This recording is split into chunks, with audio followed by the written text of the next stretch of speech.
Hey, Matt, it's David Hood with TigerNet. Hope you're doing okay.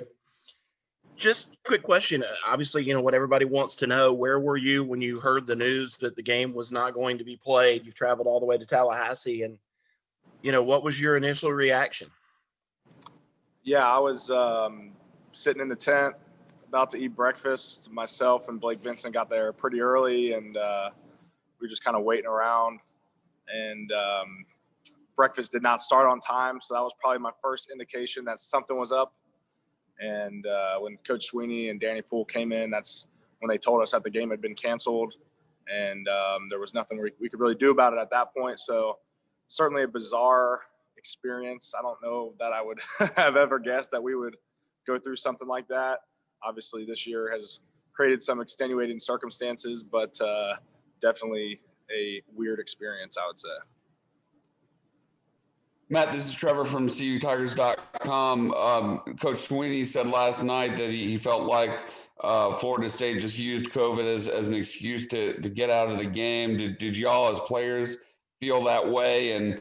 And how fired up does it get you to hear Coach Swinney, I guess, get as irate as he was over the whole situation?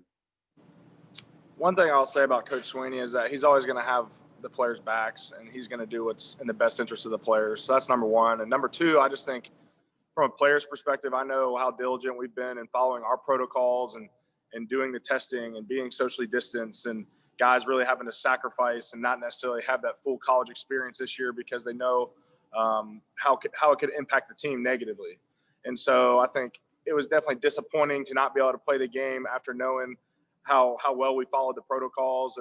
And like I said, we certainly appreciate Coach Swinney stepping up for us and having our backs. But it is what it is. I mean, like I said, there was nothing that we could do to change it. It's the situation at hand, and we just really have to move forward and look forward to Pitt this weekend. How are you? This is David again. How are you health-wise? Would you have been able to play last Saturday? And how are you feeling? Yeah, I'm feeling great. I appreciate it. Definitely would have played last weekend. Got to get back into practice last week and start moving around. Obviously, a good sign. The injury wasn't as catastrophic as it maybe could have been. It was definitely disappointing to not be able to finish the game at Notre Dame. Have to give credit to Mason Trotter for stepping in. I know that's a tough spot to be in. I've been there before as a backup, and you don't play for a whole half, and then you're thrust into a game, especially a game like that. That's a lot to handle, especially for a young guy. So, but yeah, moving forward, I'm good, pretty good health. So just trying to keep and maintain that down the stretch for the back half of the season. Do you think you guys are going to be getting a little antsy getting towards Saturday? Not really having played in 3 weeks by the time you get to Saturday? Absolutely. I think even with just a traditional bye week, you have obviously 7 extra days. And so you get to Thursday and Friday before the game and you're really just wanting to play. You kind of want to get that monkey off your back, especially coming off a loss, a big game like that. You just want to go out and have something else to analyze and look at and turn the page. So it is what it is. I mean, it's like I said, it's definitely bizarre. It's not what we would have chosen to happen, but that's the circumstance that we're in and we have to roll with it. So it's come Saturday, we'll all be excited to play and finally, like I said, get that monkey off our backs. Hey, Matt, this is Matt Connolly with the state. What was the situation like with the tent? Like, were y'all doing meetings there and meals there and doing all that kind of stuff in the tent out there? Yeah, so because of all of the protocols and the social distancing and all of that stuff, and this year has been a bit of an adjustment when it comes to the meeting space versus where we're eating. Typically, in a normal year, those spaces are 2 separate rooms. You have you have the eating area, and then you have the defensive meeting room and the offensive meeting room. But because we really want to keep everything close to the vest and minimize the contact with other surfaces and other people, we've just had kind of a multi-use space for everybody. And so the hotel that we were at in Tallahassee did not have the capability to hold that many people. They didn't have big enough ballrooms. So that was kind of our everything multi-tool to meet and eat and everything else. So it was first time for that, but it certainly worked out well up until not being able to play the game. So Hey, Matt, this is Grace Raynor from The Athletic. Coach Swinney had said last night that as far as he's concerned, Florida State can either pay for Clemson's travel back or come to Clemson. But other than that, he doesn't really see a reason to replay that game if one of those two things doesn't happen. Just where do the players stand on potentially returning to Tallahassee? Well, at the end of the day, that decision is a bit above my pay grade, unfortunately, but I'll just defer to them on that. All I can say is that we're looking forward to Pitt. We really wanted to play this past weekend, and it didn't happen. Not traveling that far and not being able to play the game was disappointing, but moving forward, that's really out of my hands. Just looking forward to playing Pitt this week. Hey, Matt, David with ESPN. I'm wondering if you could kind of tell us a little bit about the protocols that you guys go through in terms of kind of safety measures beyond just, obviously when you're going 11 on 11, there's only so much that can be done. But, during the rest of practice, during team meetings, what kind of stuff are you doing to limit the amount of contact tracing that would happen if someone or when someone does test positive? That's a pretty extensive list. I'm sitting here in the indoor facility right now, which is our new retrofitted team meeting room. So that's where it starts. All the seats are spaced 6 feet apart. There's markers that show us where the seats need to be placed.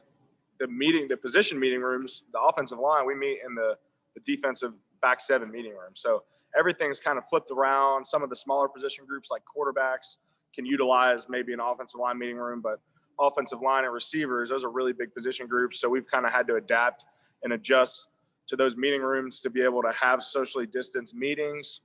All of the tables in our Paul Bistro are socially distanced. Even the buses. I mean, when we roll to an away game, we're rolling about 8 or 10 buses deep because they have a socially distance on the buses. And, for flying on the plane, for example, that makes it a little bit harder, obviously, because there's only so much space. But in that instance, we're all wearing N95 masks and the clear face shields to make sure that nothing would have been, transmitted on the plane. So the list goes on and on. I mean, it is amazing. I think the staff that we have here that is just so dedicated to making sure that we can operate as normal as possible in a crazy year like this.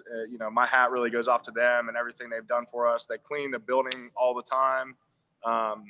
It's really, I would be shocked if there was a better system in the country. I mean, we're lifting with masks and gloves on. So they're doing a really good job of trying to mitigate it as best we can. And unfortunately, the reality that we're in right now is that people are going to test positive regardless of all the things that we've done. I mean, you could go get gas in your car and get it that way. So there's only so much you can do, but I can say for a fact that while we're in this facility, everything is as clean as possible and as safe as it possibly can be. Matt, Larry Williams with TigerIllustrated.com. In light of the lengthy list that you just recited and all the hoops you jumped through, does it bother you that it's suggested, I guess, from can you hear me? Yes, I have you now. I'm sorry. Does it bother you in light of all that it made suggested from the outside that y'all play fast and loose with, sending a symptomatic player on the plane and all that stuff? I don't think it's necessarily an attack on me or the players per se. However, it is frustrating for me because I feel like they're questioning the credibility of people like Danny Poole and our medical staff and all of the people in our facility that make sure we are following these protocols. And so that's the frustrating part for me because Danny Poole, our medical staff, sports med, they have done an incredible job. And to suggest that, like you said, we're fast and loose or that we're just kind of nonchalant about it is just untrue and it's baseless. And so it's like, yeah, I mean, I guess you could say it's frustrating. Like I said, it's not necessarily an attack on my character, but it's an attack on other people's character in this facility. And I see them every day and the work that they do and the diligence that has been done. So it's baseless. And sometimes you just can't allow people on the outside to dictate how you feel. And deep down, you have to be convicted in yourself and know that what you're doing is the right thing. So that's all I'd say about that. Hey, Bach, it's Trevor again. You talked about growing up, going to Notre Dame games, and the fact that you knew several people on that team. Was that about as difficult a thing as you've been through, having to leave that game early with the injury and watch it unfold helplessly the way it did? Yeah, it was tough. At that point, really all I could do is support my teammates, support Mason and some of the other young guys that were being thrust into that situation. But it was a hard pill to swallow. Regardless of the outcome of the game, whether we won or lost, I felt like I had let my teammates down, and to some degree, even though it was out of my control. It's just the nature of the beast sometimes. And hopefully in a couple weeks we will get another shot at them. But it was a game that I'd looked forward to for a long time, and I wanted to be able to put it on the line for my teammates. And sometimes that's how she rolls, unfortunately, and just let you know that we're not in control of a lot of things. And like I said, I just, at that point, when I figured out that it wasn't realistic for me to go back into the game, I just had to support the guys that were out there and hope for the best. So that's a part of sports. It's not a fun part. And like I said, it's unfortunate, but the silver lining is that the injury wasn't too catastrophic and that I'd be back to playing rather quickly. So I've tried to flush it and move on, but like I said, I think everyone in the back of their mind is hoping we'll get another shot at Notre Dame down the line in Charlotte. And Matt, David with ESPN again. I don't know if this is an easy question to answer necessarily, but you guys all obviously pushed to play this season. It's a thing that you really wanted to do. Given all the ups and downs, your star quarterback testing positive, a game being canceled the day of. I know Pittsburgh's got some issues right now that would make Saturday's game at least a little bit in question still. Do you think all this has been worth it for you guys? Has it been up to what you would have hoped, or has it fallen below what your expectations might have been? How would you sum up what the experience has been like for you guys as players? I would say without question, it's been worth it. And yes, there's been things that have been challenging. There's been things that we're experiencing this year that we never have in the past. But at the end of the day, we get to show up to the team meeting every day and be around all the guys that we love. And we get to go to practice and play on Saturdays, the game that we love. And that's what it boils down to. And you're around people who care about you. You're around guys that you've known for 3-4 years, and even some maybe more than that from recruiting. And so this is your family. And unfortunately, a lot of us don't get to see our immediate families as often as we would like to. And so these are really guys that we lean on and guys that we want to be around. And so any opportunity to do that is certainly worth it. And I would, if we could go back to August and make the decision again, without question, I would still make the same decision. All right, we have time for one more question. Hey, Matt, this is Anna with Clemson 24/7. Tony and Dabo both said last week that kind of one of the priorities going forward for the offensive line was getting that second group more reps and more game ready and just kind of thrusting them into the action, even if they weren't necessarily totally comfortable with them out there. I mean, is that something that they've discussed to the entire offensive line as a whole, or is that something that just kind of goes unspoken?